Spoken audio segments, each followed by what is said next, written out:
Vou gravar e daí depois eu disponibilizo o link, compartilho o link com vocês. Perfeito, muito bom. Só Ahí esperar lo mais veo alguns a... minutinhos que talvez ainda Sí, entrem. ahí lo veo a Alejandro. Hola, Aí, o Ajá, professor Alejandro. ya te vimos. Olá, ¿cómo como están? estás? Muy bien. ¿Tienes alguna persona frente a ti, Bien. Alejandro? Sí, hasta ahora tengo un estudiante presencial conmigo, pero yo veo conectados bastantes estudiantes nuestros. Sí. Veo, Nossa. sí, veo varios, o sea, bastantes nombres nuestros, o sea, estudiantes míos. Entonces, bueno, yo estoy presencialmente en una de las sedes de la universidad, en la sede que está al norte de la ciudad, al norte de la ciudad.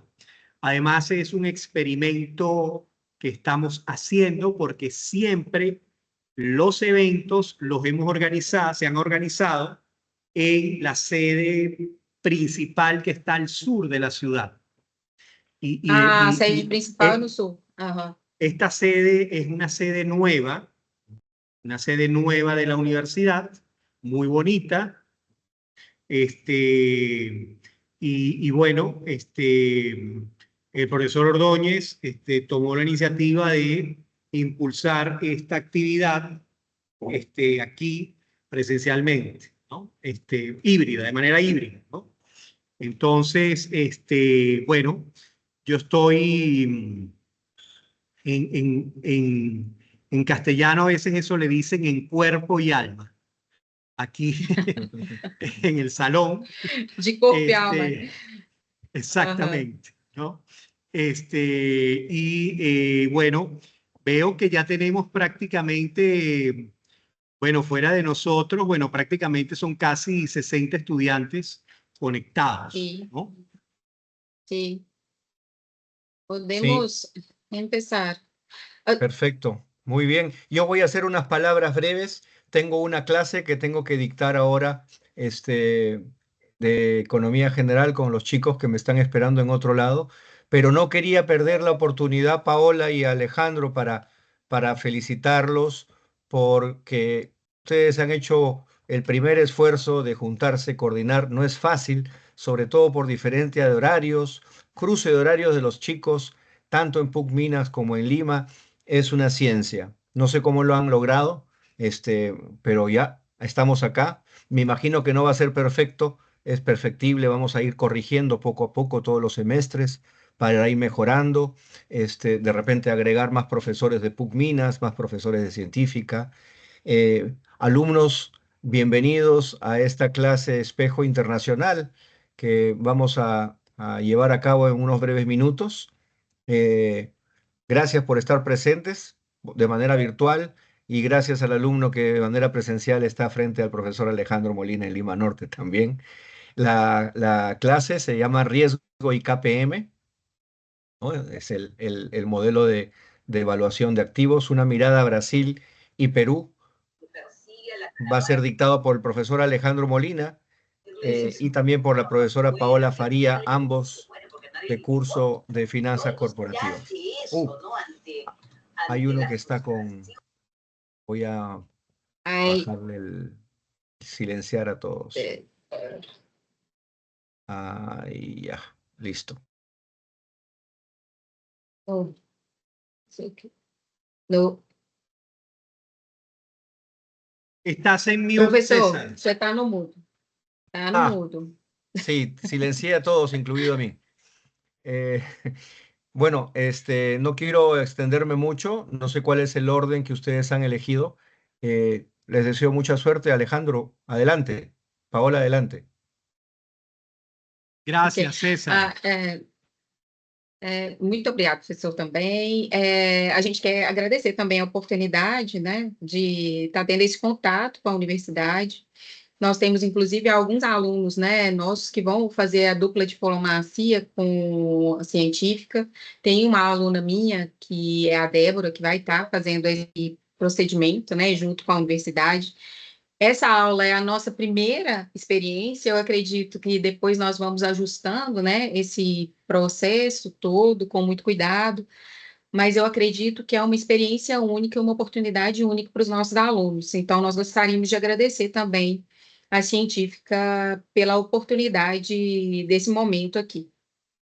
E se pudermos começar, aí eu combinei com o professor Alejandro, me apresentando, né, inicialmente, né, eu sou a professora Paola Souza, eu sou aqui da Universidade PUC Minas e dou disciplinas relacionadas a finanças corporativas, avaliação de empresas, né, o valuation. Tá muito rápido, professor Alejandro? Sí, Despacito? sí, estás hablando, nos permite hacer Muy rápido. el slowdown, digamos, en la comprensión. Digamos, yo lo voy entendiendo, Sí, creo que un poco yo voy nos va a a hablar ayudar, más nos va a ayudar, despacito. nos va a ayudar mucho que podamos hacerlo combinado, ¿no? Yo creo que más que que probablemente sea solamente un espacio único donde nada más uno de nosotros esté haciendo la exposición. Por el contrario, podamos interactuar ambos y eso permita que los estudiantes en Brasil, cosas que no entiendan de lo que yo diga, tú puedas ayudarlos a que ellos entiendan en portugués y cosas que tú expliques en portugués, yo los pueda ayudar a los estudiantes a que ellos entiendan en español. Entonces eso creo que nos va a ayudar mucho. Está bien. Yo sugiero que, digamos, además, por caballerosidad, creo que lo correcto es que comiences tú, que eres la dama aquí Sí. entre nosotros dos, con lo cual te pediría que tú inicies y que probablemente lo podamos desarrollar como una conversación entre nosotros. Sí. Eu vou começar. Não, vou falar em português. Vou começar, então, aqui vou compartilhar a minha tela com uma breve apresentação que, inicialmente, pessoal, eu pensei em passar pelo que seria o conceito de risco sistemático e não sistemático. Tem alguém com o áudio aberto, pessoal, é importante desligar. Alguien tiene el micro abierto, creo. El micro lo tiene abierto. Voy a cerrar la puerta del salón también para que no entre el ruido de afuera. Tá bem. Se vocês não entenderem, né, o pessoal aí do Peru, se não entender o que eu estiver falando, fala com o professor Alejandro, que ele vai ajudar, e quando o professor Alejandro estiver falando e os nossos alunos não compreenderem, podem perguntar que eu tento, de alguma forma, ajudar também. Tá bem? Buenas tardes. Para nosotros, buenas noches. ¿Solo? Sí.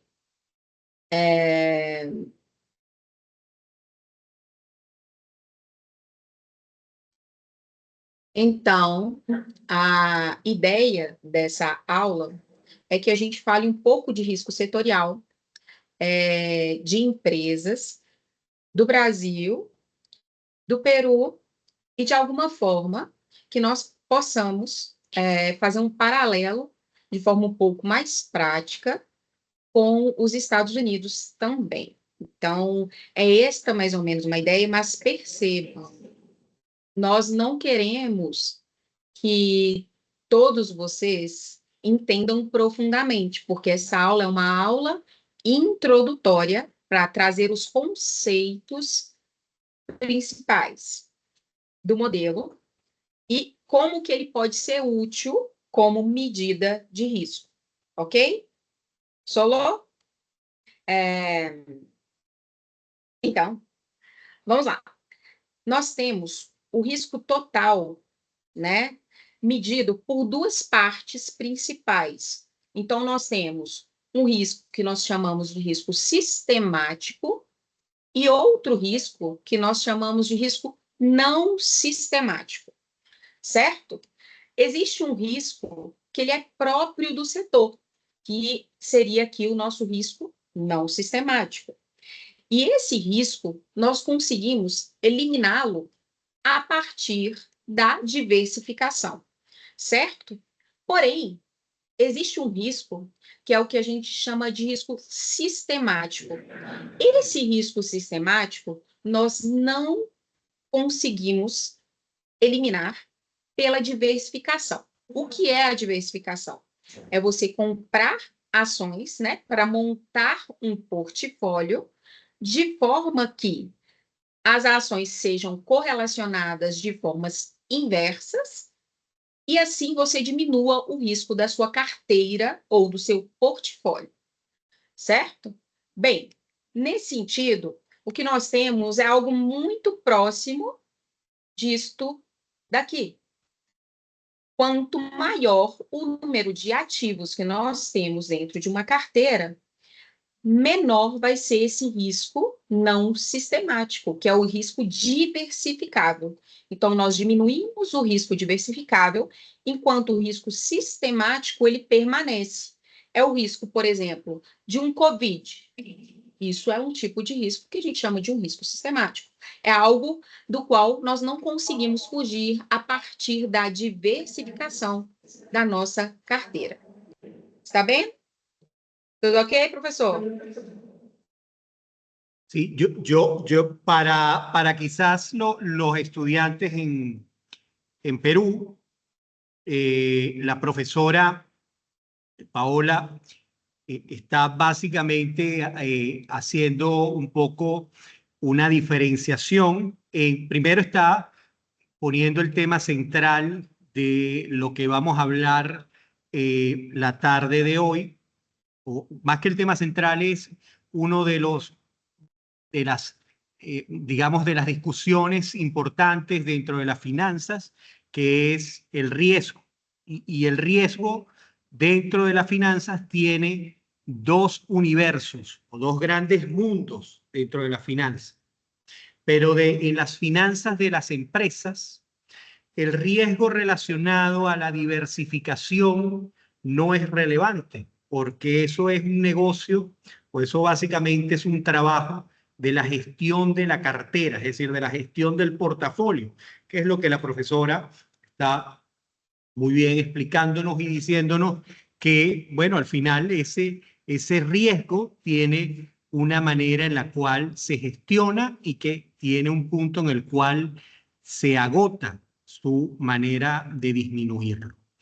Y que hay otro riesgo, que es el riesgo sistémico, en el cual no se puede diversificar y al no diversificarlo, entonces hay otras maneras con las cuales se tiene que trabajar, ¿no? O sea, hay otras maneras con las cuales hay que afrontarlo. Y tiene otra naturaleza, y hay otra manera con la cual hay que comprenderlo, ¿no?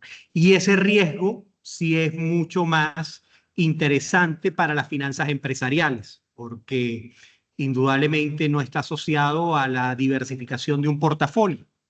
Sin embargo, un punto importante también es que las corporaciones diversifican sus negocios con sectores, ¿no? Entonces,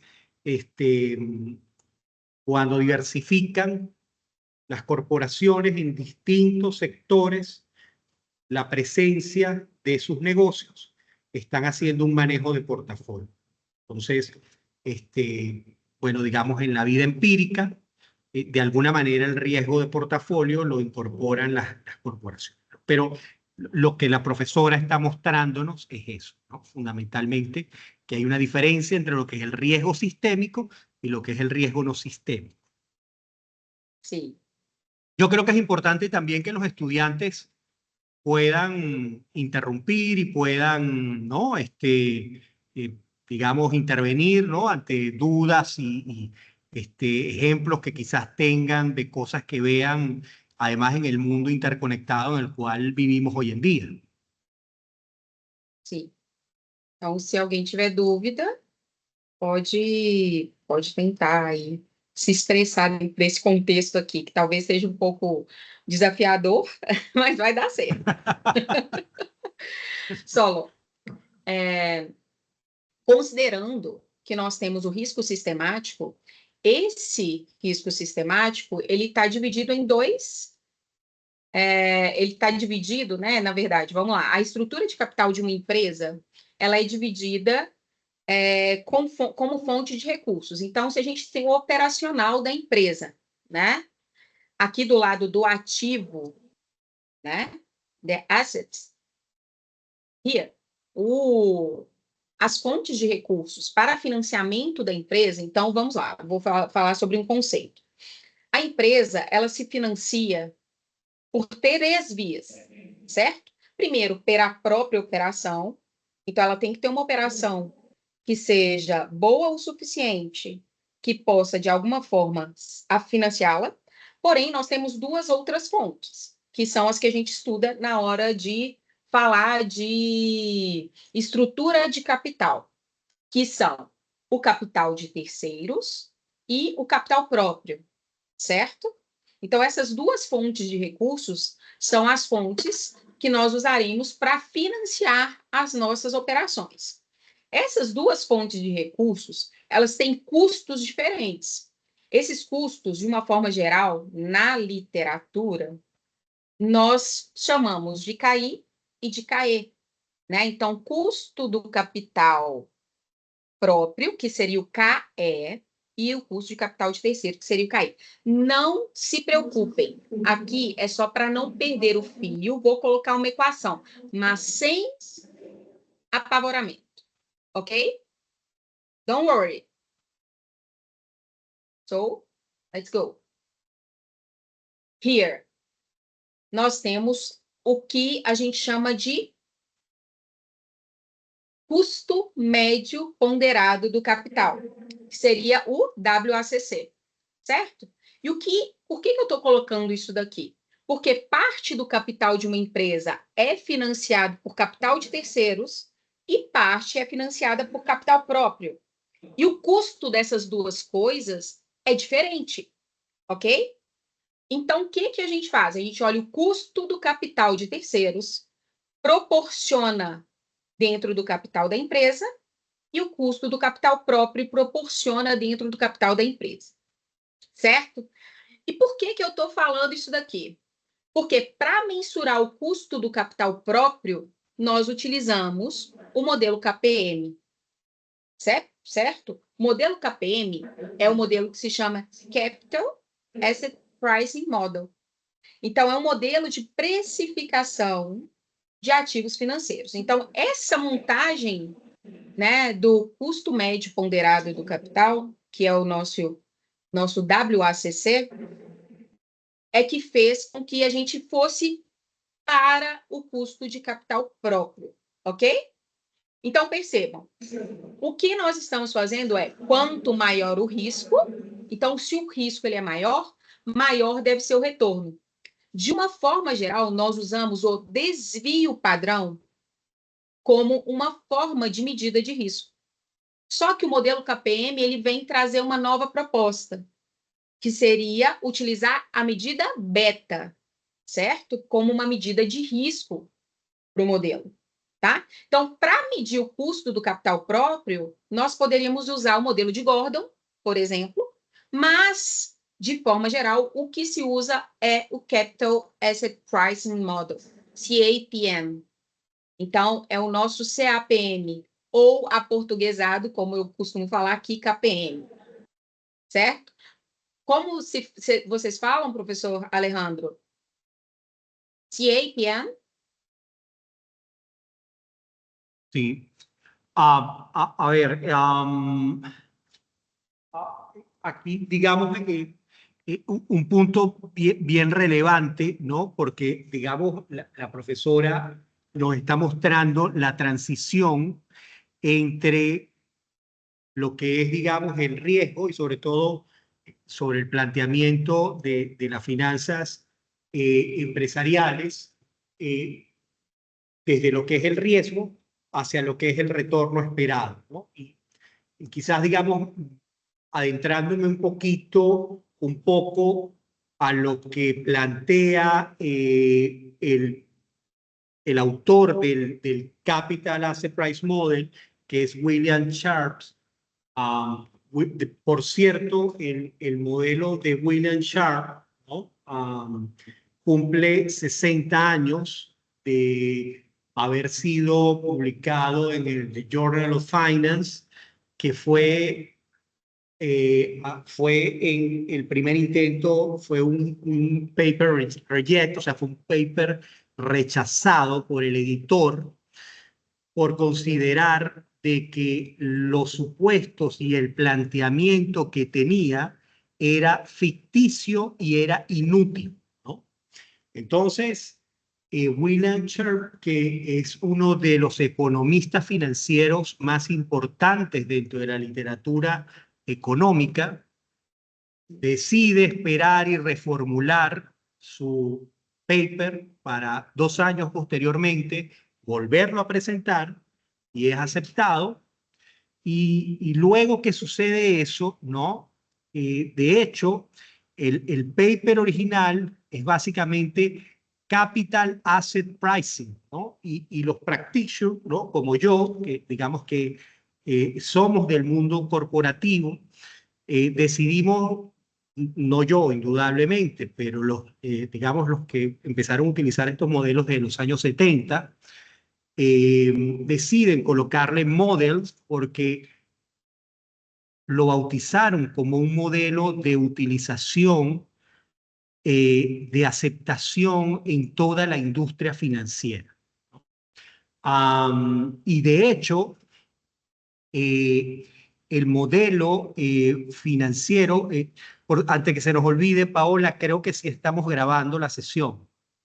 Sí, sí. Sí, ok, porque nos pregunta Pablo si estamos grabando. Buenísimo. Sí. Entonces,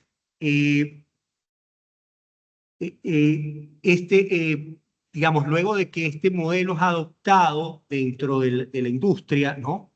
Digamos, básicamente es adoptado porque permite poder estimar el costo de capital para el accionista. Y ese costo de capital intenta reflejar cuál es esa especie de requerimiento mínimo que debería de exigir un accionista que ha invertido en una compañía y que esa compañía se expone a unos riesgos sistémicos, es decir, una compañía que se expone a riesgos relacionados al mercado donde funciona, a una compañía que tiene un nivel de endeudamiento que se refleja a su vez en el compromiso de una parte de su flujo de efectivo, como vamos a ver más adelante digamos, en la exposición de este modelo. Y a su vez, ese modelo intenta reflejar de que en la economía hay algo que inicialmente Sharpe no lo llamó así, ¿no? Pero digamos luego en la industria se llamó así, que es la tasa libre de riesgo, que podemos llamar de que se parece a las tasas de interés con las cuales los bancos centrales hacen política monetaria, ¿no? Y adicionalmente, ¿no? Incorpora una cosa formidable que es la prima de riesgo, ¿no?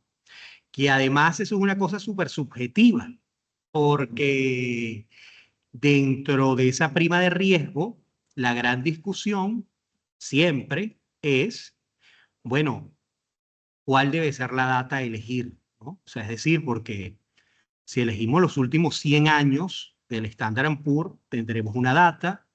Si elegimos los últimos 10 años, tendremos un rendimiento de mercado. Si elegimos quizás incluyendo la era del COVID, entonces tendremos otra data. Si tendremos la era después de la crisis subprime hasta antes del COVID, porque consideramos que el COVID, la era del COVID es una especie de cisne negro.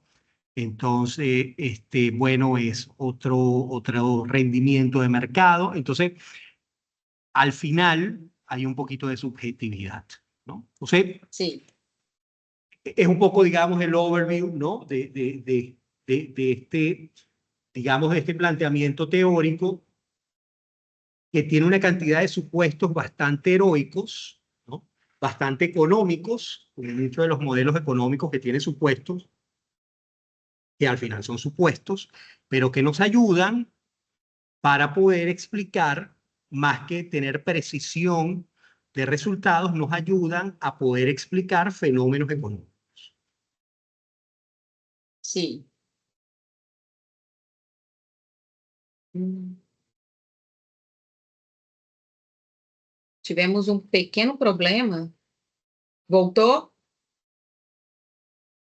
Se ve perfecto. Sim? Yes. Sim? Ok. Aqui, né, já antecipando aí, né, uma partezinha que o professor Alejandro chegou a dizer, nós temos exatamente, né, a partir dessa plataforma, é uma plataforma que ela é free, né, que é Coifin, e que nos dá acesso a alguns índices, né? Então, o que ele estava dizendo nós temos aqui os índices de mercado. Usei um índice para o Peru, não espero não ter errado, né, professor? Que é da Standard & Poor's também, que é esse azul claro. Ese es un índice relativamente nuevo que construyó la Bolsa de Valores de Lima. Creo que tiene como unos 3 años, porque anterior a ello no había un índice de estos, sino solamente la capitalización del mercado de la bolsa, pero era tan volátil, ¿no? Que una manera que consiguieron de poder minimizar la volatilidad era de construir un índice sobre el Standard & Poor's 500, ¿no? Entonces, es ese índice, de hecho, tienen como 3 o 4 más por sectores. Tienen uno general y tienen otros sectoriales. Ah, entendi. A minha ideia aqui, né, com esse gráfico, né, era tentar mostrar um pouquinho como que a gente tem uma carteira de mercado associada a cada um dos mercados, que era isso que o professor estava falando. Então, a gente tem o Standard & Poor's aqui, que é o 500, né? Então, nós temos as 500 maiores empresas dos Estados Unidos, listadas, tal. Aqui na laranja, tá vendo? Ó? Então, a gente está vendo na linha laranja esse índice.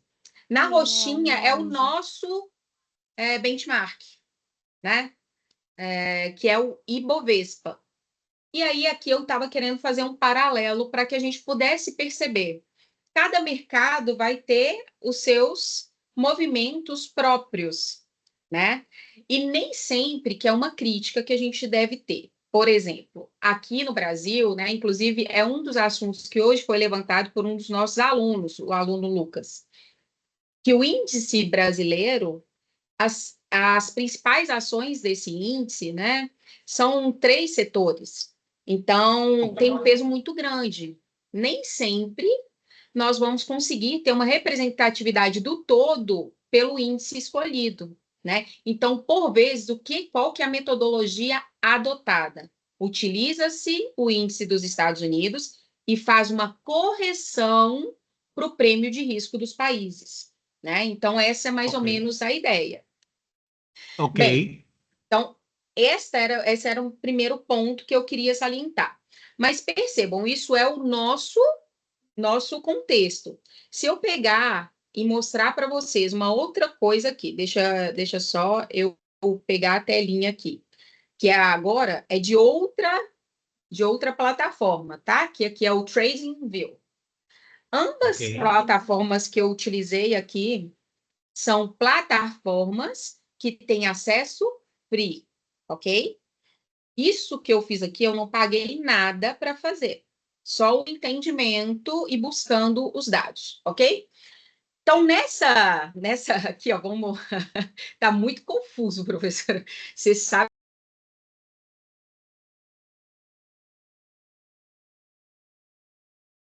Professora, você se mutou.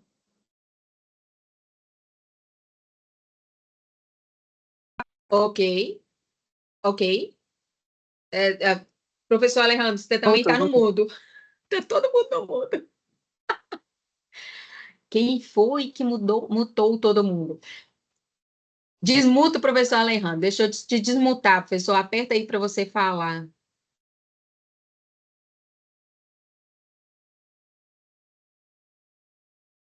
Meu Deus do céu. Professor Alejandro, não dá para te escutar. Su micrófono está apagado. Não está funcionando.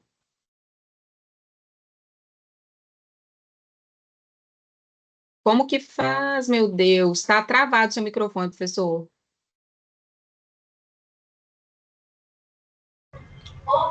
Profesor, su micrófono está Profesor apagado. Alejandro, su profesor está apagado. Su micrófono.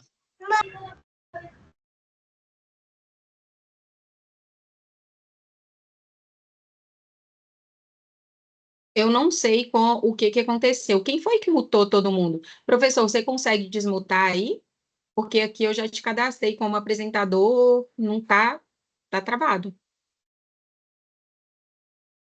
Eu acho que é ele que tem que desmutar agora, professora. Acho que você não consegue Pois desmutar é, eu não ele. consigo mudar.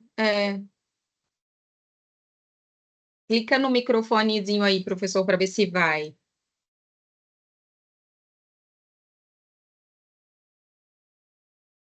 Profesor, aparece Vou que le han continuar. deshabilitado el micrófono. Alguém desabilitou o microfone de todo mundo. Agora foi? Paola, Ainda não. Paola, Aí, no sé, apareceu no, agora. no sé si tú tienes digamos, el número o una aproximación de cuántas empresas, de las empresas listadas en la bolsa, en Bovespa, son desde todas las empresas, digamos, de las empresas listadas en Bovespa, digamos, No. cuántas de ellas son líquidas en promedio. Ah, Porque sí. en el caso de Perú, te pongo el ejemplo de Perú, o sea, aquí hay listadas 100, números más, números menos, pero líquidas, empresas líquidas, no llegan a 10. Son menos sim. de 10. No. Aqui nós temos, aí eu já posso até mostrar alguns dados para vocês. Nessa planilha aqui, eu tenho um monte de coisa aberta, tá, gente? A professora meio doida, que ela tá com tudo aberto. Aqui é a composição do Ibovespa por ações, né? Então, hoje o Ibovespa, ele tem 86 ações compondo esse índice. Só que as mais líquidas, né, elas são essas primeiras aqui, que tem essa composição, essa participação do nosso índice, né?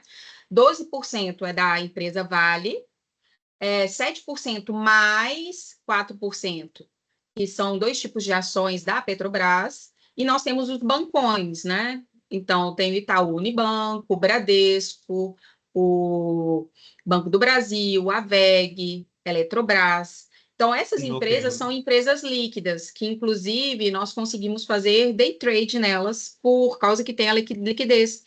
Tem os market makers atuando dentro desses mercados. Então, existe a possibilidade de atuação nessas empresas. Certo? Ok. Acho que solucionou, né? Então, qual que era a minha ideia de trazer esse gráfico aqui para vocês? Para mostrar que aqui, ó, esse gráfico nos candles, esse gráfico que está coloridinho, colorido, de vermelho e de verde, é a empresa Vale, é o gráfico da empresa Vale. E aqui, ó, de amarelo, nós temos a movimentação do índice Ibovespa. Então, a ideia não vão ser iguais. É para vocês verem que os movimentos, eles podem ser parecidos ou não. Certo? Então, os movimentos da Vale e do Ibovespa, eles tendem a ser muito próximos. Então, a Vale é a maior mineradora que nós temos no Brasil. Então, ela é uma empresa que ela corresponde a 12% do nosso índice Ibovespa. Então, ela mostra um movimento muito próximo, certo? Mas, se eu pegar uma outra empresa, que é de varejo, aqui nossa, que é a Magalu, Magazine Luiza, por exemplo, né? Seria essa linha roxa. Então, esse é o movimento da Magazine Luiza, e o amarelo continua sendo o movimento do nosso índice Ibovespa. O que eu estou querendo dizer com isso? Eu estou querendo falar de variabilidade, de desvio de movimentação. Percebam que a empresa Vale, ela anda muito mais pertinho da movimentação do nosso índice Ibovespa do que a Magazine Luiza. Então, o que a gente consegue ver aqui com isso? Me parece que se eu tenho um prêmio de risco associado ao mercado, o da Vale parece estar mais próximo desse prêmio de risco do mercado, que aí a gente fala assim, então tem um negócio do beta, entendeu? Então, o beta, ele vai mostrar o quão longe nós estamos dentro dessa movimentação, considerando a linha amarela e ativos ou setores específicos, certo? Deu para entender, professor? Você acha que seus alunos conseguiram entender? Quer complementar? Porque risco, ele está associado à variação. E o beta, né, que é a nossa medida de risco, e agora voltando aqui ao nosso modelo KPM, e eu vou colocar aqui para vocês, é porque eu acho que é muito mais fácil visualizar quando a gente coloca um gráfico e dados, certo? Esse daqui é o nosso modelo KPM. O prêmio de risco que o professor Alejandro falou é exatamente isso daqui, ó, esse termozinho, certo? E a gente tem uma taxa livre de risco que é representada pelo RF, que é o Risk Free, certo? Então, eu tenho um retorno de um ativo que é livre de risco. E eu tenho um prêmio para incorrer no risco de estar no mercado. E esse prêmio, ele é representado por essa diferençazinha que nós temos aqui, ó. RM, que é o retorno da carteira de mercado, que é aquele Ibovespa, a linha amarela que eu acabei de mostrar a vocês, menos o risk free, que seria um título do governo, né? Que seria sem risco, que é tomado como referência, mas não existe ativo sem risco. Devemos salientar isso aí, ok? E o beta, ele é exatamente uma proporcionalidade de quanto desse risco, desse prêmio de risco, está embutido no ativo específico J. Então, eu estava falando ali da Vale, certo? Então, a Vale, ela vai me trazer um beta. Qual será o beta da Vale? Dentro dessa própria plataforma, nós temos o beta. Então, deixa eu trazer aqui de volta o gráfico para eu mostrar para vocês. Só que esse beta, ele está numa periodicidade que talvez não seja a melhor, no melhor dos mundos, né? Mas essa própria plataforma, ela mostra aqui para a gente, ó, nessa partezinha de baixo, alguns fundamentos das empresas. Então, no TradingView, a gente consegue observar alguns fundamentos da empresa. E aqui embaixo, ela me mostra um beta de 0,98, certo? Percebam, é um beta muito próximo de 1. Esse beta muito próximo de 1 nos arremete a um risco muito próximo do risco de mercado, certo? Então, aqui a gente já está entrando dentro da medida de risco específica, que é o beta. Mas, percebam, se eu pego uma amostra maior, isso aqui é um beta calculado para um ano, tá? Dados diários de um ano. Então, eu tenho uma medida. Se eu pegar uma amostra maior, eu tenho outra medida. Por quê? A formulazinha para a gente obter o beta, ela é baseada na covariância e na variância. Não é o que eu estava falando para vocês aqui? Variabilidade, variação de retorno ou de movimento diferente do gráfico, que seria o nosso gráfico referência, que é o amarelinho. Então, é isso que eu estou falando, ok? Então, para não me demorar muito mais, quer complementar, professor Alejandro?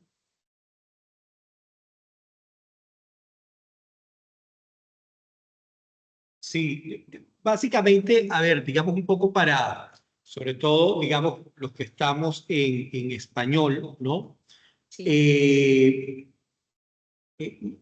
La profesora Paula se ha empezado a entrar en el concepto de beta. Yo voy a comenzar a colocarlo desde lo más simple y lo voy a ir, digamos, haciendo más complicado. Entonces, el modelo de valoración de activos es básicamente una forma con la cual las finanzas intenta estimar un número para determinar un valor que le permita comparar cuál es lo mínimo que debería de exigir un accionista como rendimiento de su inversión en una acción. Entonces, esa ecuación, más allá de las letras, de los signos, el trasfondo, es decir, el objetivo que tiene es ese. Es obtener un número que le permita a quien invierta en una acción. Y cuando hablo de una acción, no necesariamente tiene que ser comprar una acción de Apple, de Amazon, de Google, ¿no? Puede ser una acción de una pequeña empresa, un emprendimiento, una startup, digamos, en el lenguaje del siglo XXI, ¿no? ¿Perdón? No, porque las criptomonedas tienen fundamentos distintos, ¿no? Entonces, de hecho, eso es una discusión interesante. No sé si tú estás un poco, no sé si tú te has metido un poco en ese tema, Paola, en el tema de los activos digitales, de los criptoassets. No. No, ok. Yo sí me he Se metido un poquito en puder, eso. se você puder nos explicar essa sua visão, seria ótimo. Ok, eso digamos, podemos organizar algo para hablar sobre eso, pero a grandes rasgos, ¿no? Lo primero es que los criptoactivos parten de un fundamento que es la capacidad que tienen de tener una oferta limitada. Y eso parte de la capacidad de que los criptoactivos tienen una limitación de poder crear oferta de esos criptoactivos, es decir, tienen limitación de código, ¿no? Ese es lo primero que forma el precio de un criptoactivo. Y lo segundo que se ha identificado hasta ahora, porque son activos financieros que tienen poca historia, son relativamente nuevos, y lo que hasta ahora se ha podido ver es que tienen correlación. O sea, a diferencia de lo que se pensaba, que eran activos que tenían fundamentos separados del resto de los activos, lo que se ha visto hasta ahora es que pareciera que funcionan bastante parecido, por ejemplo, al oro. Entonces, o sea, cuando por ejemplo, perdón, funcionan bastante en sentido contrario, disculpa que lo haya dicho como no es, funcionan en sentido contrario al oro. Entonces, el oro, por ejemplo, o sea, cuando apareció el Bitcoin y empezó, digamos, a ganar adeptos el Bitcoin, parte de las cosas o parte de las propiedades que trataban de vender del Bitcoin al igual que el Ethereum, que eran, digamos, son los criptoactivos más famosos, es que eran monedas digitales. Entonces, para que un activo deje de ser un activo financiero y se transforme en una moneda, tiene que cumplir tres propiedades. Tiene que ser reserva de valor, tiene que ser unidad de cuenta y tiene que poder permitirme hacer transacciones. Esas tres propiedades, un criptoactivo no las cumple. Parcialmente cumple, en algunos momentos cumple algunas, pero las tres en simultáneo no las cumple. Entonces, lo primero que hace es dejar de ser una moneda automáticamente. Entonces lo llevas a ser un activo financiero, como es un bono, como es una acción, como es probablemente invertir en inmuebles, ¿no? Comienza a ser, ya digamos, empieza a ser un activo financiero distinto. Entonces, algo que se ha empezado a ver es que funciona en sentido contrario al oro. Cuando ha habido expansión monetaria, los criptoactivos empiezan a subir. Y de hecho, por eso ahora están subiendo. Están bajando las tasas de interés y ha empezado a subir otra vez, ¿no?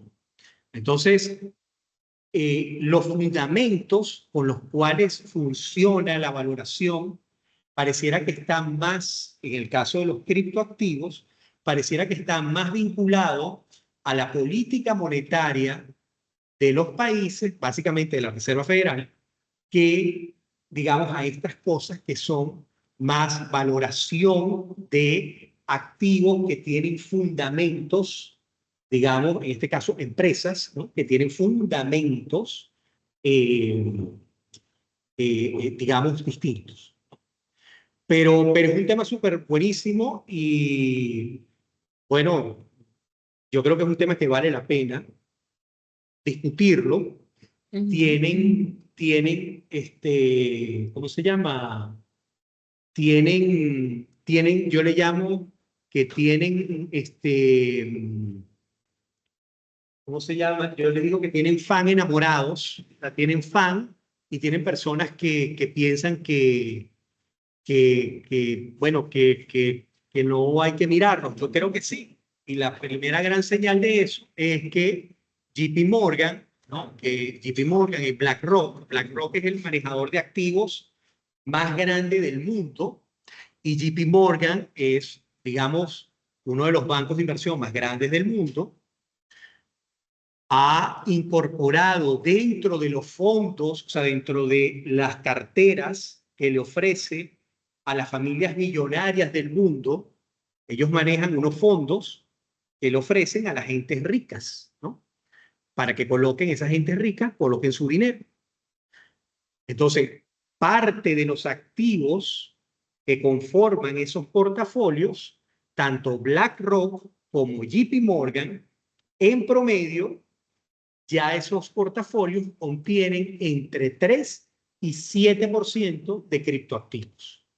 Es decir, contienen Bitcoin, Ethereum y N cantidad más de criptoactivos. ¿Por qué? Porque en efecto el mundo está incorporando cada vez más criptoactivos. O sea, creo que no es una discusión para verla para otro lado, sino hay que incorporarla.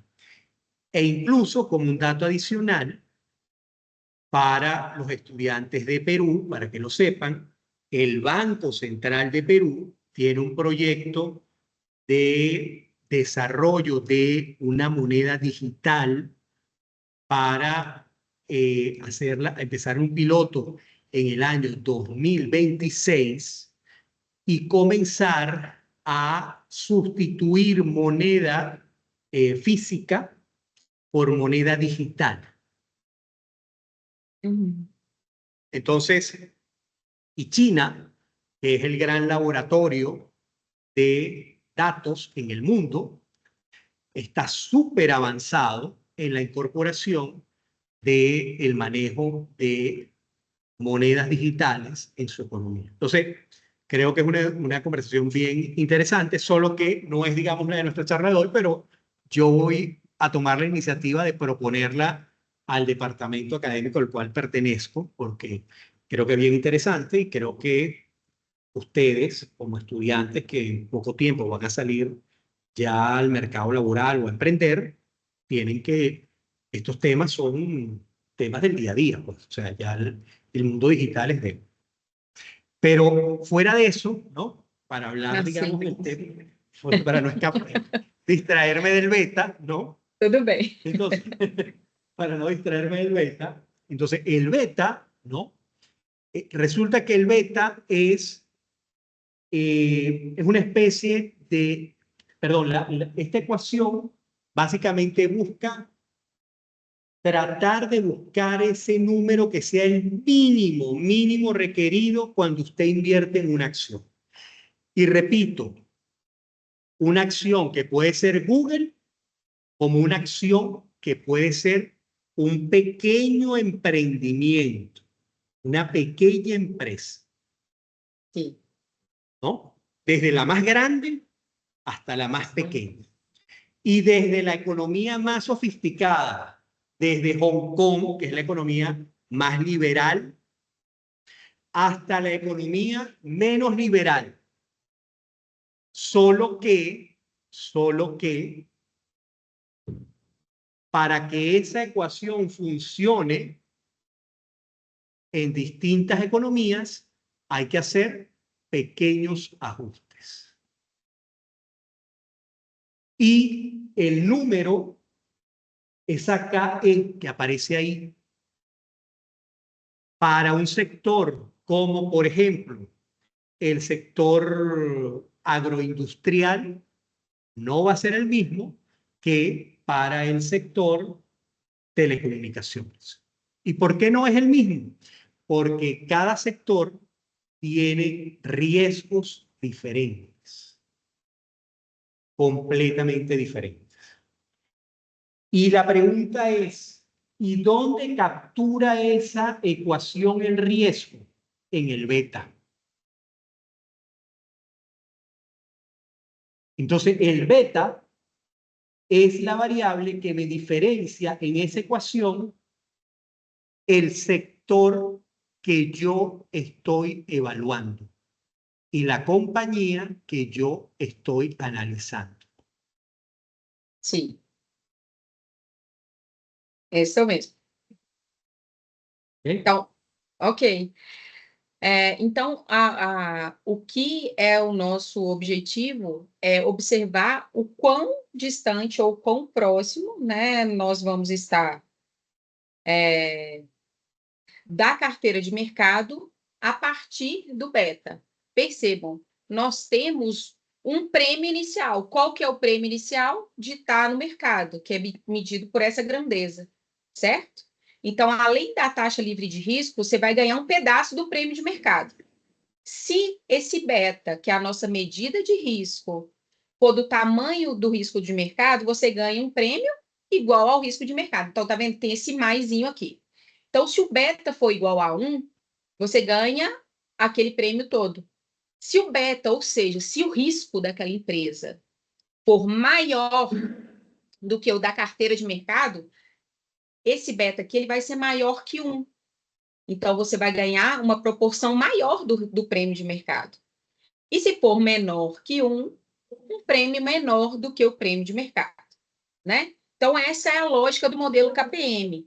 Então, esse risco é o risco sistemático, certo? Não é o risco não sistemático. Eu já mostrei para vocês a questão lá no TradingView. E aqui é a formalidade, tá? O beta ele é obtido dessa forma aqui por uma regressão linear. Não vamos entrar nela, tá? Os programas eles já fazem isso de forma direta. É importante para os estudantes que queiram ter um aprofundamento, mirar, né? Ver o que é que significa isso aqui, testar, observar o método. Mas no nosso objetivo de hoje não é fazer o cálculo disso aqui com vocês, ok?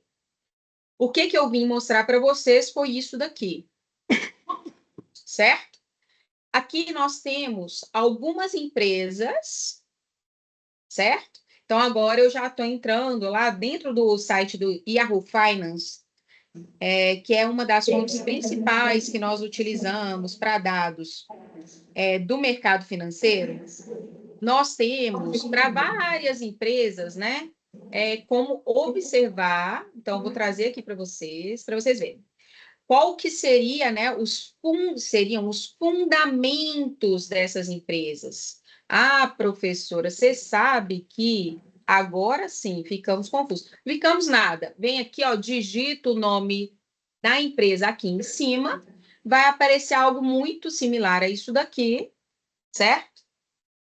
E aí vocês vêm aqui, ó, e tem, o que que tem aqui? Beta dos últimos 5 anos, obtido de forma mensal. Eu tenho alguns pontos a dizer sobre isso, mas vamos tomar esse valor como base. Então, 0,65. Essa daqui é a ação do Banco Bradesco, certo? Então, olha lá, BBDCA 3, que é negociada aqui no Brasil. Então, 0,65. Peguei vários dados desse daqui para a gente observar dentro do modelo CAPM, né, para ver o beta dele. Então, eu tenho aqui alguns setores, ó, setor financeiro, setor de energia, setor de commodities, de tecnologia, né, de petróleo, e temos aqui o varejo. E eu queria mostrar para vocês, era isso aqui, ó. Se eu tenho uma medida de menor risco, no 0, quanto mais próximo de 1, risco similar ao de mercado, acima de 1, risco maior que o risco de mercado, o que que nós conseguimos observar a partir destas empresas brasileiras? Nós conseguimos perceber que os bancos, né, especificamente aqui, e aí se a gente for olhar por produto, por tipo de serviço prestado, isso aqui pode mudar, ok? O beta, ele pode mudar se você pegar algo bem específico dentro dessas empresas, ok? Então, temos aqui, para o setor financeiro, Banco Itaú e Bradesco, 0,56, 0,65. Temos aqui para a Eletrobras, que seria do setor de energia, também um risco menor que o de mercado, de 0,6. Para a Vale, 0,91, esses dados aqui do Yahoo Finance. Aquele outro que eu havia mostrado, ele era do TradingView. Periodicidade diferente, pode trazer dados diferentes, ok? Porque nós estamos calculando uma volatilidade, estamos ponderando pela volatilidade do ativo no mercado. Aí, olha, vocês verem, o mais arriscado dentro desses setores aqui seria o varejo, né? Que é o retail, lá, que seria o paralelo para o Peru. Aí eu não fiquei satisfeita, né? E peguei um condensado por setores. Ah, por que que você fez isso? À toa. Só para poder mostrar para vocês que, dependendo do setor, nós temos riscos diferentes. E esses riscos podem ser mensurados pelo beta, ok? Então, nós temos aqui, ó, gás natural, 0,44 de beta. Materiais de construção, 2. Né? Então, assim, e quem estaria muito perto de 1? Seria aqui o setor de produtos químicos, ok? Então, era mais ou menos essa a ideia que eu queria passar dos setores brasileiros, né? Como que esses riscos, eles variam de país para país, né? Isso vai depender e a gente tem algumas medidas para poder observar como que esses riscos variam entre os países. Então, a gente tem um prêmio de risco diferente de acordo com o risco país. Inclusive, há uma medida que é o ENBI. Não quero prolongar, agora eu já estou finalizando a minha fala, tá, gente? Só estou querendo falar desse último, que é um prêmio de risco que a gente fala por economia e tal, que é uma medida que tem como visualização principal, né, os bonds, que são os treasures, lá dos Estados Unidos. E aqui, ó, a gente olha o prêmio relativo a esse risk-free, né? Então, o risco Brasil estaria em 2,13%, considerando esse índice, né, que é o Emerging Markets Bond Index, que eu falo EMB+, aqui no Brasil, que é um spread, que a gente vai tentar encontrar para cada país. Já o do Peru, ele deve estar aqui. Apertei no botão errado. Do Peru está menor do que o do Brasil, tá? Deixa eu ver se eu consigo aqui. Aqui, ó, do Peru está em 1,58%, certo? Então, a gente tem um bônus menor no Peru do que no Brasil, indicando que a gente tem um risco maior observado para o Brasil, tá? Bem, falei muito, né, professor? Mas aí a gente tem algumas referências, né? Entre essas referências, a gente cita o site do Damodaran. Mas eu vou dar agora a palavra para o professor Alejandro, para ele dar a visão dele, né? Que ele tem a dizer. Aí, no finalzinho, a gente pode acessar o site do Damodaran para observar como que essas grandezas estão descritas lá, né? Que seriam esses betas, essas medidas de risco para países emergentes e para os Estados Unidos. Sí. Es así. Bueno, digamos, indudablemente la plataforma por excelencia donde uno obtiene la mayoría de estos datos es la que alimenta el profesor Damodaran de NYU. Y bueno, indudablemente data de Yahoo Finance, donde uno puede obtener gran parte de esta data, ¿no? Yo creo que sería interesante escuchar pocos estudiantes que estén conectados en línea o algunos bueno, en este momento tengo ya 4 estudiantes aquí presenciales conmigo, pero sería interesante escuchar estudiantes, Sí. bueno, porque tenemos 68 estudiantes en línea, estudiantes de los que tenemos en línea, ¿no? Un poco entender sobre, bueno, sí, incluso más que dudas, cosas que ellos, esto le ha generado probablemente algún tipo de inquietud o algún tipo, digamos, de interrogante o algún tipo de, digamos, de inquietud, sí, bueno, de inquietud a explorar. Tem algumas dúvidas aí no chat, mas eu não sei se a gente já salientou, porque já faz tempo. Que seria o que é o beta, a gente já falou, né? Tem alguma outra dúvida, algum ponto que vocês gostariam de salientar, tanto em Spanish or em Português?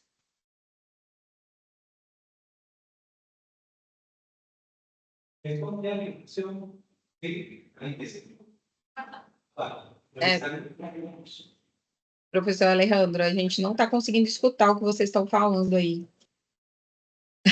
Perdemos o que vocês falaram aí. Os alunos parece que não estão querendo muito participar, não, gente. Gente, uai. Pode levantar a mão, você falando.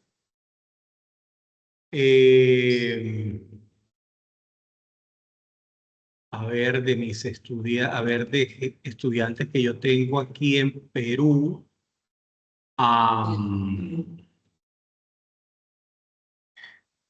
varios de ellos, digamos, están este tema nosotros lo estamos comenzando a ver esta semana, con lo cual Sí. debería de ser... Nosotros también. Ajá, ok. En mi clase. Ok, ok. Hay Então, estudiantes, ok. Sí, hay estudiantes de un curso que yo tengo que que aún no lo están, no están viendo este tema, pero sin embargo, yo les dije que vinieran, pues lo van a ver en 2 semanas, pero les dije que vinieran para que fuesen comenzando a verlo, ¿no? Sim. Queres compartilhar a sua tela para mostrar alguma coisa? Sí, solo que digamos, me gustaría quizás darle un poquito de espacio para que no fuese solo Sim, digamos, un monólogo para ver un solamente poco. de los professores. Sí, sí, sí. Algum aluno?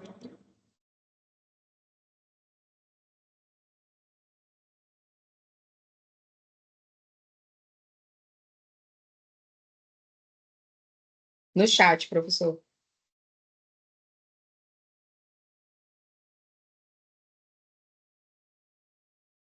Hay una estudiante tuya que coloca por el chat que es un tema nuevo para ella, al igual que para mis estudiantes es un tema nuevo. En mi caso, yo les explico esto desde la microeconomía. Entonces, digamos que voy un poco más lento y me tardo como semana y media, 2, y además hacemos mm, muchos ejercicios en Excel con estas cosas. Y cuando entremos a ya Capital Surprise Model, vamos a hacer algo con ChatGPT, ¿no? Tenemos que incorporar un poquito de productividad, ¿no? Porque es el mundo de hoy, ¿no? Sim, sim. Ó, Entonces, gostei. sí, Gostei. entonces, tenemos que incorporar algunas cosas de eso, ¿no? Este, IA, né? sí. A ver, bueno, de igual forma me gustaría ver quizás algunos de los estudiantes en Lima que pudiese. Ó, Feng disse que não tem dúvidas e que ficou tudo muito claro, mas o que foi dito é muito interessante. Olha, em português. Gostei.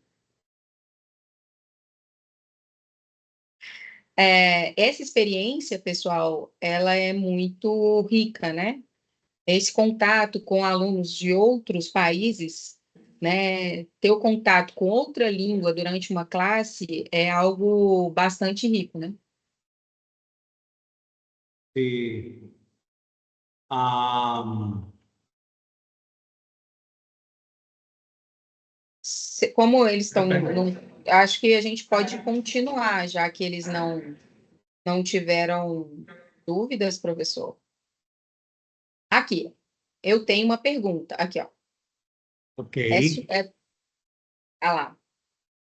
A largo prazo, como esse modelo ajudaria a evolucionária para Brasil e Peru?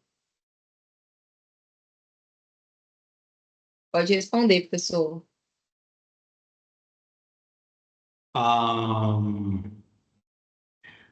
A ver, bueno, mi perspectiva, Victoria, de hecho creo cuando iba pasando por aquí creo que Victoria era de las únicas que veía que tenía la camarita prendida, creo. Não entendi nada. ¿No? No, entonces no era. Muito, Muy rápido. Ah, y bueno, y Lucas que tiene, Líbano Lucas tiene la manito levantada. Pode falar, Lucas. Esse é meu É, aluno. boa noite, professor Alejandro. Buenas noches. Buenas Ajá. noites. Sou aluno aqui da professora Paola. Eu tenho uma pergunta, inclusive, que eu já fiz para a professora Paola nas nossas aulas. O modelo do CAPM, ele discute muito essa questão dessa eficiência de mercado, né? Eu que fiz aquela pergunta da eficiência do beta, pelo menos no Brasil, porque você tem uma concentração muito grande ali. 40% do nosso índice é Vale, Petrobras e os grandes bancos. Então, você pega uma empresa, às vezes, do setor mais descorrelacionado, não tem muito a ver, né, o beta.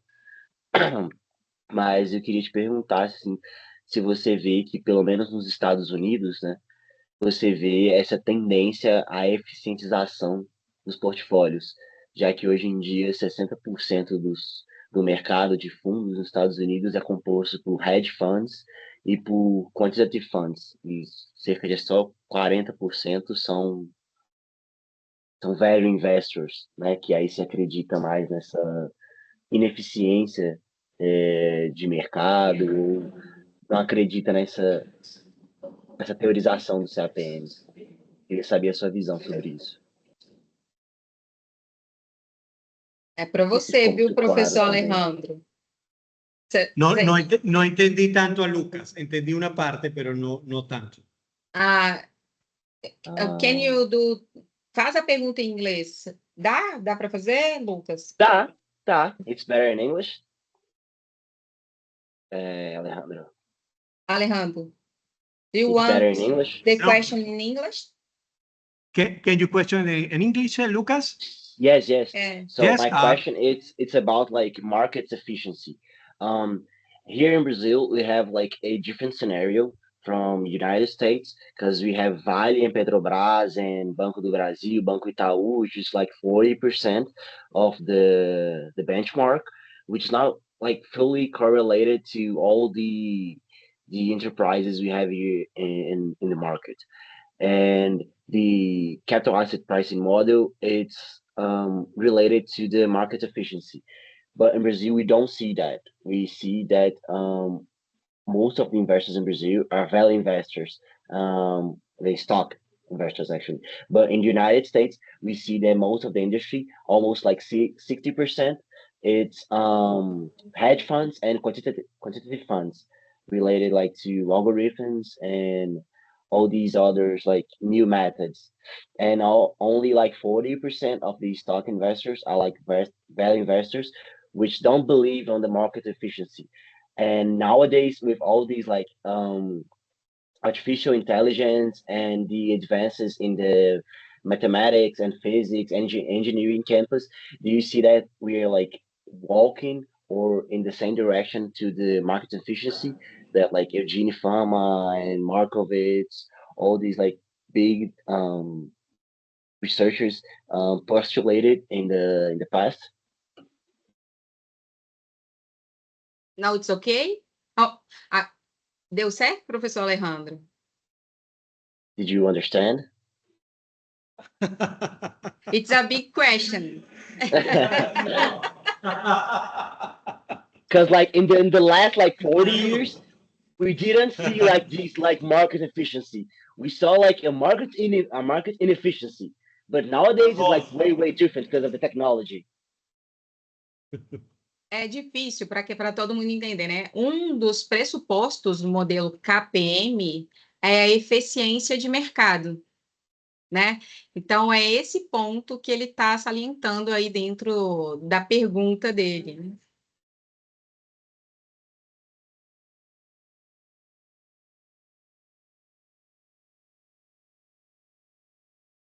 Você quer falar alguma coisa, professor Alejandro?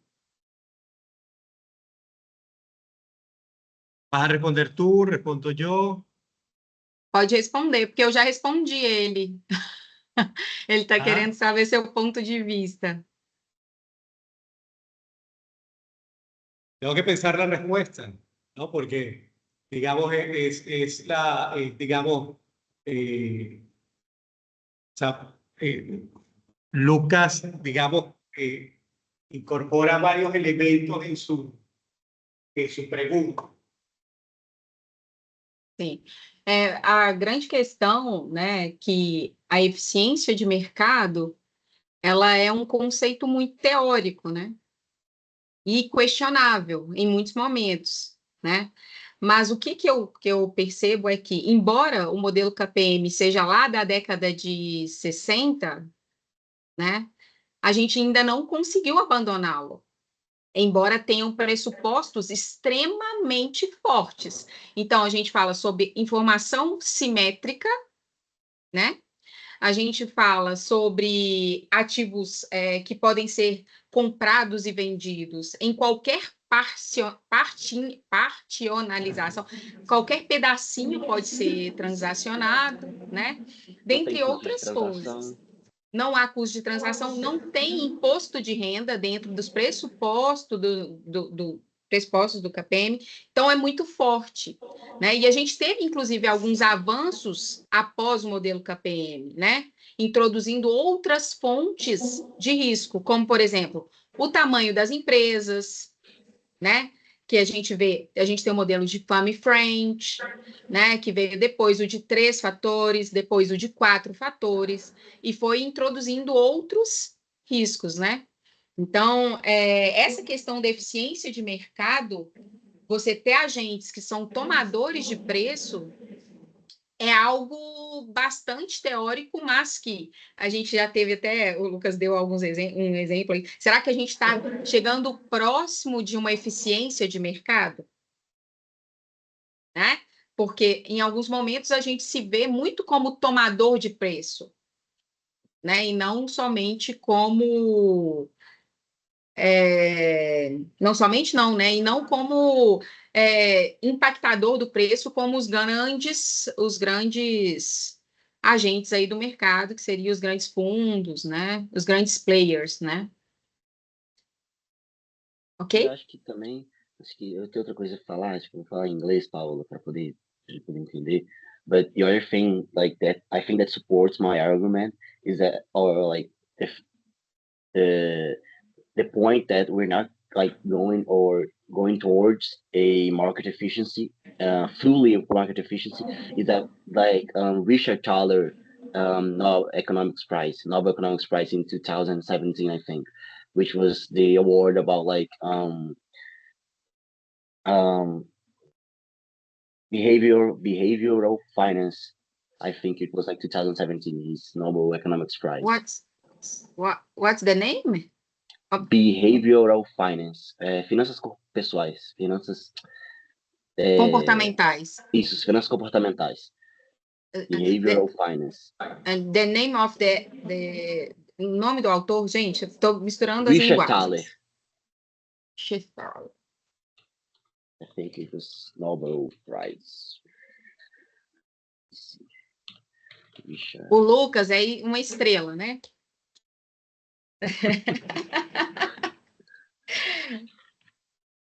Tem algum ponto a salientar, professor Alejandro? Está bien. Ok,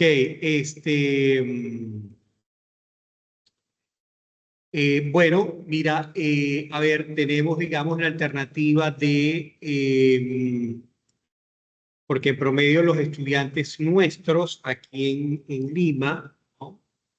A las 7 normalmente, o sea, o 7 de aquí, Sí. entran en clase, ¿no? Ah, Pero, sí. entonces, yo lo que diría, fíjate, yo, digamos, un poco con lo que tengo preparado, ¿sí? Sí. Yo creo que Sin con problema. 20, 25 minutos, ¿no? Y creo que un poco, digamos, también con lo que ha preguntado Lucas, creo que con esto que tengo preparado, creo que también puedo reforzar hacia donde quiere un poco, digamos, Lucas ir, ¿no?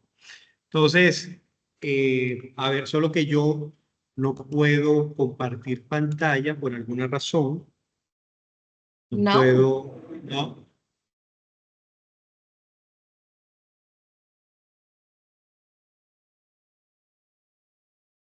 Uai, deixa eu ver aqui. Uai.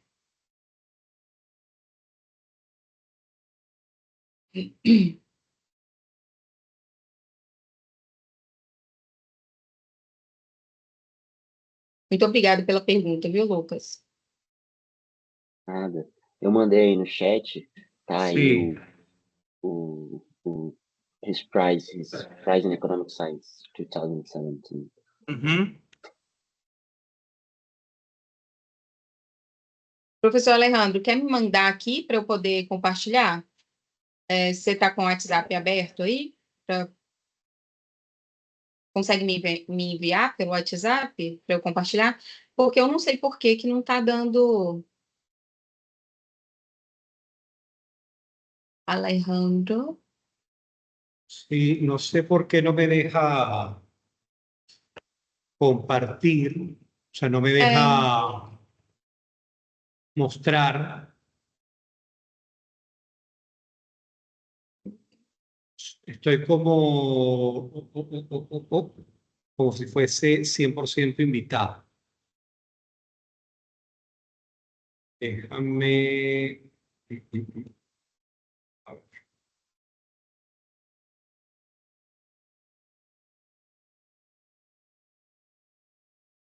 Aqui está habilitado todos para fazer a apresentação. Ya sé por dónde lo voy a hacer. Dame un segundo.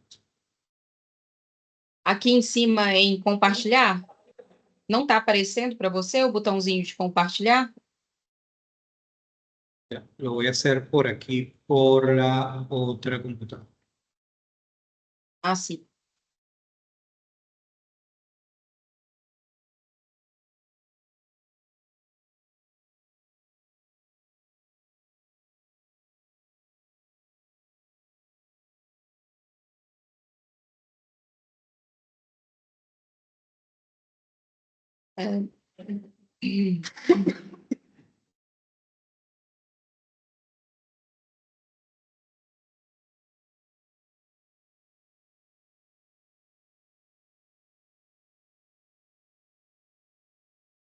Só um minutinho, tá, gente? É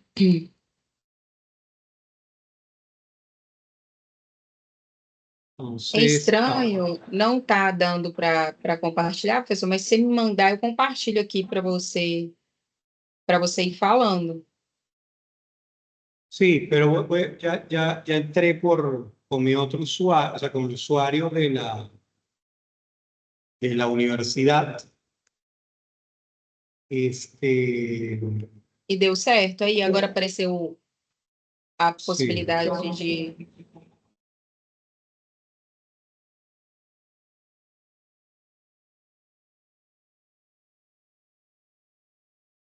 Ah, apareceu aqui, professor.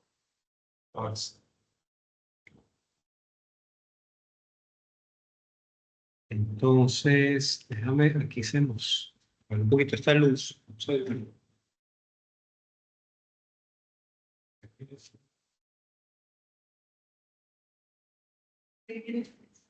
Sí, el sensor. Y se Professor Alejandro está fazendo um formato híbrido, aí é desafiador, viu, gente? Acalmem-se. Está bien, está bien. Lucas, mira, aquí con esto vi que te interesa el behavior economic, ¿no?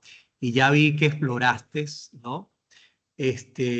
Un poquito, digamos, sobre los premios Nobel de Economía, ¿no? Ojalá hayas podido leer un poquito de Kahneman y Tversky, que son también premios Nobel de Economía, que exploran igual behavior economic, ¿no? Entonces, voy a romper un paradigma de lo que te han enseñado de la microeconomía. Voy a romper un poco tu corazón microeconómico.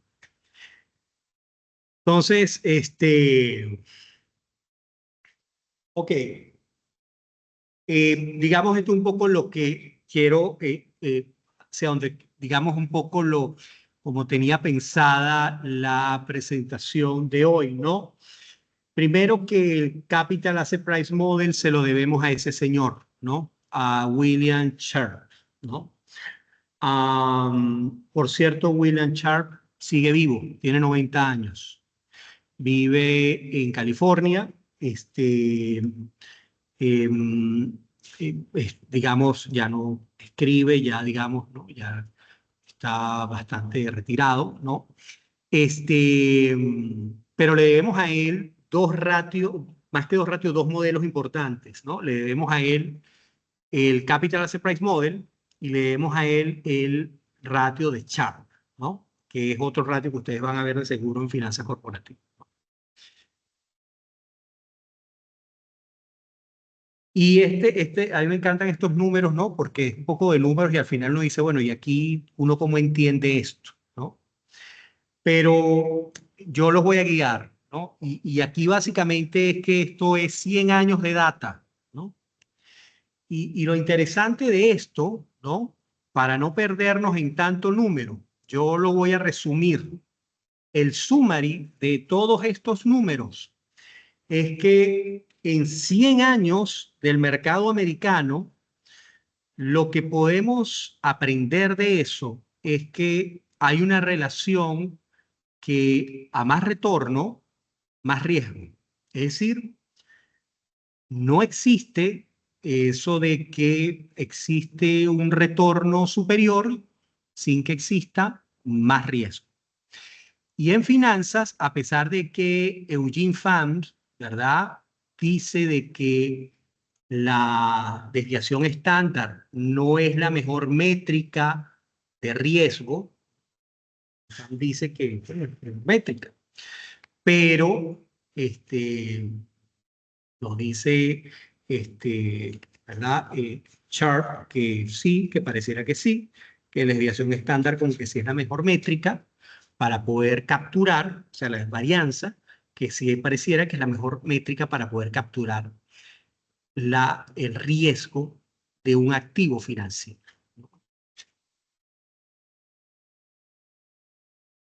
Eso quiere decir de que si usted o cualquiera de su familia se mantiene invertido, es decir, se mantiene en la bolsa, con su dinero en la bolsa, es mejor que estar con la plata abajo del colchón.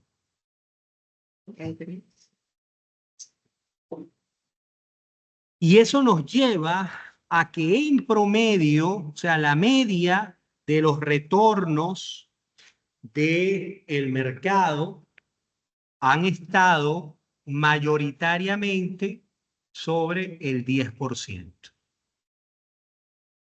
Entonces, algunos dirán, es que en la bolsa de valores se pierde plata. Y bueno, lo que nos dice la estadística cuando uno hace un histograma es que pareciera que más bien en promedio la mayor frecuencia se concentra cuando uno gana dinero. Entonces aquí, ¿no? Lucas, ¿verdad? ¿Tú te acuerdas de Micro? Lucas, cuando te decían que habían dos bienes y que esos dos bienes, tú como agente homus economicus, eras indiferente en elegir dos bienes. Entonces, si eso fuese real, esa curva de indiferencia que yo te estoy mostrando no tuviese esa forma. Si tú fueses indiferente ante la elección de dos bienes, ¿no? La forma de esa curva de indiferencia no fuese la que estamos viendo, fuese distinta, ¿no? Entonces, según nuestros amigos de Kahneman, Tversky, ¿no? Y toda esa legia, ¿no? Nos dicen que la gente en promedio le da miedo asumir riesgo. Nos da miedo. Porque para asumir riesgo pedimos algo a cambio. Es decir, más riesgo, más retorno. Entonces, la curva de indiferencia no, para las finanzas, pareciera que no es tan como nos las explicaron en la microclásica. La curva de indiferencia se parece más a la que estamos viendo. Es una curva de indiferencia donde si tú te mueves hacia la derecha de la desviación estándar, tú estás asumiendo obtener más desviación estándar, pero para tú poder asumir más desviación estándar, tú necesitas indudablemente tener más retorno. Es decir, tú no eres indiferente ante el riesgo. Ninguno de nosotros en promedio es indiferente ante el riesgo. Uhum. Ok. São as nossas curvas de indiferentes. Si fuésemos indiferentes al riesgo, ¿verdad? Fuésemos risk neutrals, fuésemos riesgos neutrales, o peor aún, fuésemos deportistas extremos, fuésemos risk lover, ¿no? Amáramos el riesgo. Entonces la adrenalina fuese lo máximo. Por lo tanto, no importa que no nos diesen retorno a cambio de más riesgo. No nos importara, ¿no? Pero la verdad es que somos aversos al riesgo. Todos en promedio somos aversos al riesgo. Eso nos lleva, ¿verdad?, a tener que construir un portafolio de mercado donde combinamos activos, unos más riesgosos que otros. O sea, el secreto es cómo combinamos un activo que es más riesgoso con otro, o cómo elegimos un activo que tiene más riesgo con otro, ¿no? Y eso nos permite combinar nuestras curvas de indiferencia, ¿verdad?, con lo que nos ofrece el mercado. Y eso se parece a la microeconomía clásica. La microeconomía clásica nos decía que había una curva de indiferencia que iba a conseguir una restricción presupuestaria, iba a conseguir un punto de tangencia donde todos, como agentes económicos, íbamos a lograr optimizar nuestra racionalidad. Eso es lo que nos dice la microeconomía clásica, ¿no? ¿Qué estábamos viendo ahí? Estamos viendo en ese gráfico que hay una curva de indiferencia que optimiza nuestra aversión al riesgo en función del retorno que pudiésemos obtener en base a las alternativas que hay en el mercado. Entonces, fíjate qué interesante, ¿no? ¿Qué pasa cuando las alternativas son limitadas? ¿Qué pasa cuando las alternativas son muchas?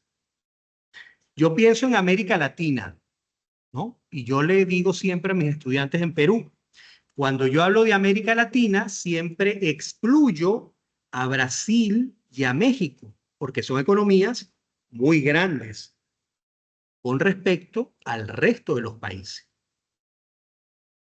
¿no?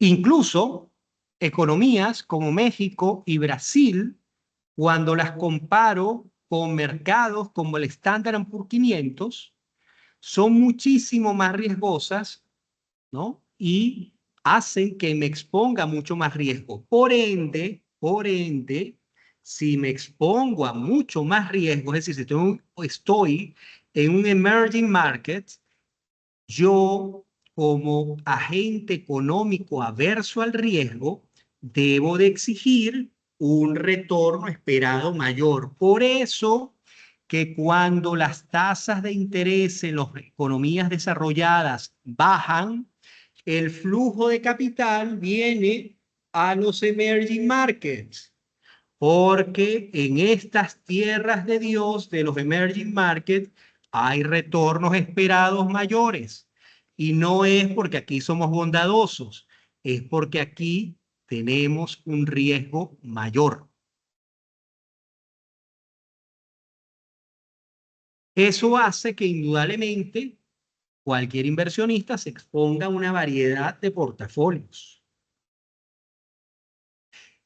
Pero siempre el desafío para un inversionista es intentar conseguir un portafolio que le permita cumplir con la teoría de un señor, ¿verdad?, que comenzó con toda esta historia de la teoría de portafolio que se llama Markovich, ¿no? Por allá por los 50, cuando él planteó una cosa que se llama la teoría de la mínima varianza. Entonces él decía, mira, es que hay un portafolio que logra una mínima varianza, es decir, hay una combinación de activos que logra que disminuye el riesgo tanto, pero tanto, que esa es la mejor combinación de activos posible. Esto se llama portafolio óptimo. Y bueno, ahí puedo combinar de todo. Oro, acciones, hoy en día, criptoactivos, inmuebles, de todo. Monedas.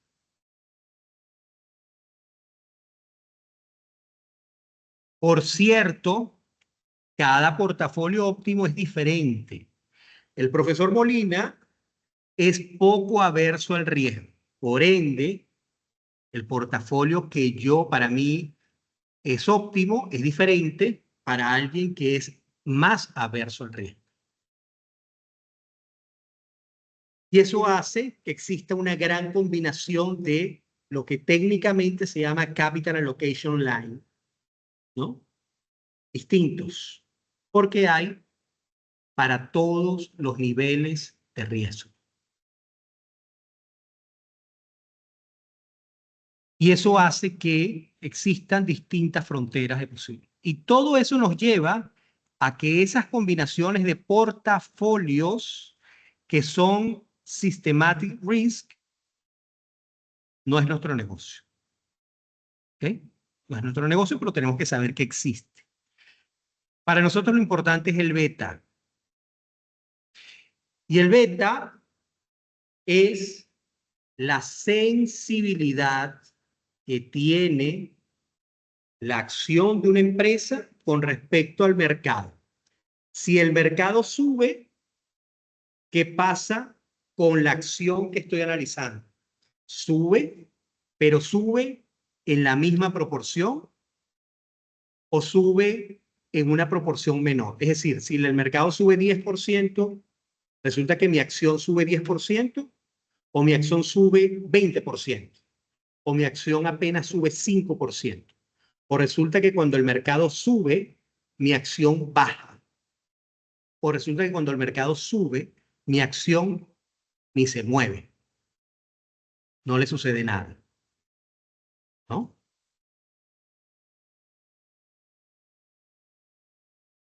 Entonces ese systematic, ¿ok? Hay que entenderlo bien. Por ende, ¿ok? Es importante entender, ¿ok?, que el retorno del mercado, ¿ok?, el retorno del mercado está asociado, desde el punto de vista del beta, está vinculado, o esa conexión entre el retorno del mercado y el retorno del activo que estoy evaluando está conectado con el beta. Es decir, el beta es la conexión entre ellos dos.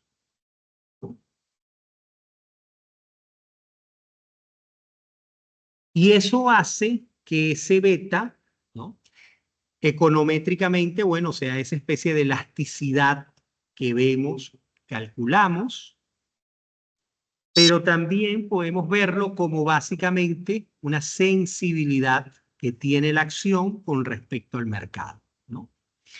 Entonces, el beta me puede permitir a mí identificar acciones que sean muy riesgosas, es decir, si yo estoy analizando una acción y el beta tiene un número igual a 2, a 3, a 1.5, es una acción que cuando el mercado entra en turbulencia, la acción se amplifica muchísimo más.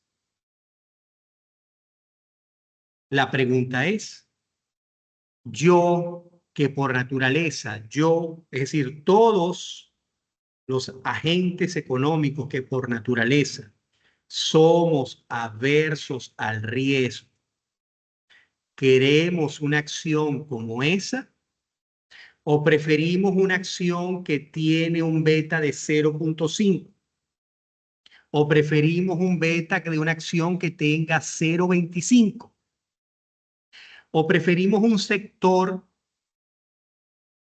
que tenga una acción, un sector que tenga un beta de 1.2. Cuando la profesora Paola nos mostró los sectores en Brasil, lamentablemente en Perú no lo podemos hacer porque no hay data para poder analizar los betas por sectores. En Brasil podemos ver que hay una gama de sectores que son menos riesgosos que el mercado. Es decir, el mercado puede estar volátil y el sector no se mueve.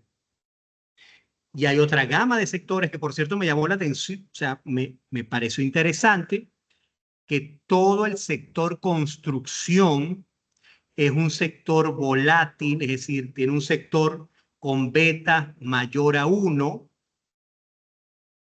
En el caso de Brasil, yo he participado en valoraciones en Perú de empresas del sector construcción, del sector de empresas del sector cemento, y el beta que calculamos es menor a 1.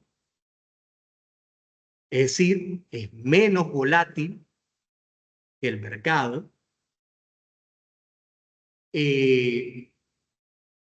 Resulta que, y eso en el caso de Perú es así, porque el mercado de valores peruano es pequeño, tiene baja liquidez, tiene baja profundidad, y la evolución del mercado de valores peruano está desconectado, desvinculado de la evolución prácticamente de la economía. Fundamentalmente, el mercado de valores peruano está vinculado al sector minero. Solamente. Son las acciones que fundamentalmente se transan, se compran y se venden en el mercado de valores peruano. O las que tienen mayor volumen de compra y venta. Y esas compañías funcionan independientemente de la política económica que se desarrolla en el país. Funcionan en base a los precios del commodity internacional y en base al desarrollo de los proyectos que ya desde hace muchos años atrás se han desarrollado las inversiones, y hoy en día lo que se hace es básicamente extraer el mineral de las minas. Es lo único que hacen las compañías. Entonces, es interesante que exista esa diferencia de riesgo entre sectores en países que prácticamente estamos al lado.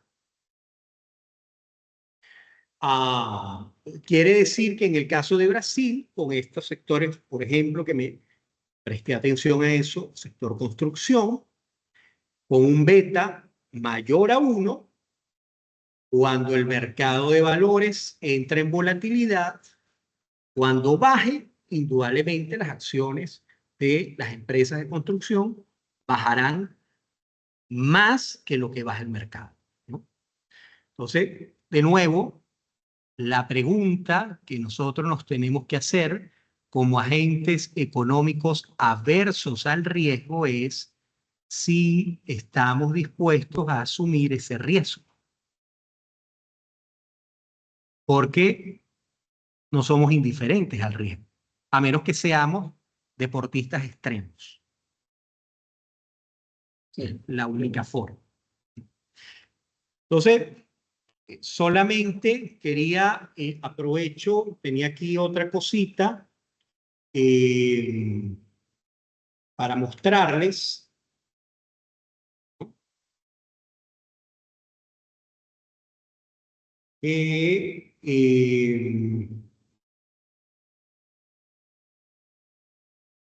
Está. Aí vocês viram Solo- o gráfico que a gente viu hoje, né? Ah, Alguns dos meus alunos. Alguns dos meus alunos viram a SML hoje. sí.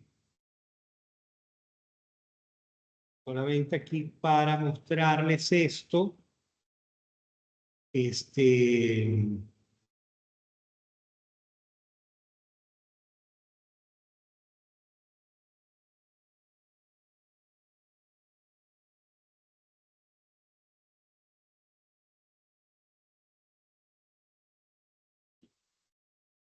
Compartilhou.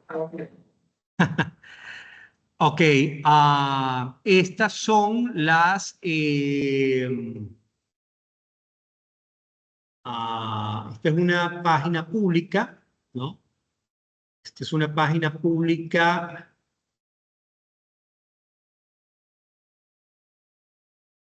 É o TradingView, mesmo que eu estava... Ajá.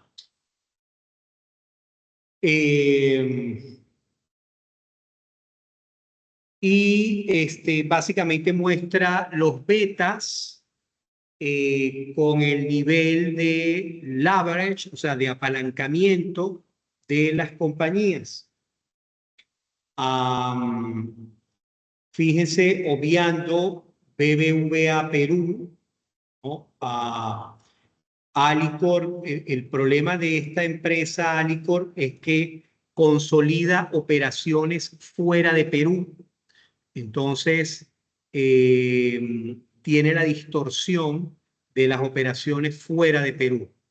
Entonces, consolida en Perú, no está aislada. Entonces, tiene, digamos, tiene unas distorsiones contables ahí. Entonces, pero Minera Brocal es minera, o bien BBVA, esta minera Cerro Verde es una de las mineras más grandes de aquí, ¿no? Básicamente, sí, fíjate, ¿no? Digamos, indudablemente tiene betas, digamos, bajos, básicamente. Y de hecho, en el caso del banco de crédito, BCP tiene un beta bajo, pero cuando yo veo la casa matriz que se llama Credicor, que tiene un ADR en Nueva York, el beta es prácticamente 1.3.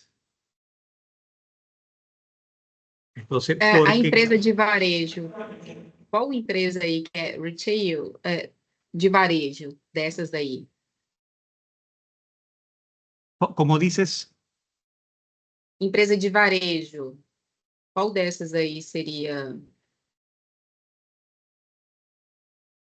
o sea, ellos tienen su casa matriz que cotiza, o sea, cotiza en Nueva York y esa casa matriz tiene varios vehículos fuera de Perú que consolidan en ese vehículo que además legalmente,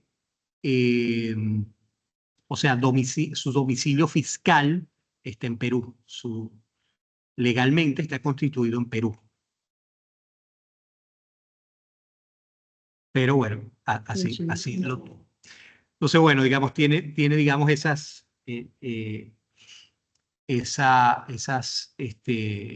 distorsión, ¿no? Pero yo te diría que sí, de aquí básicamente son las empresas que tienen liquidez, ¿no? Alicorp, que es una empresa de alimentos, una SEM, que es una empresa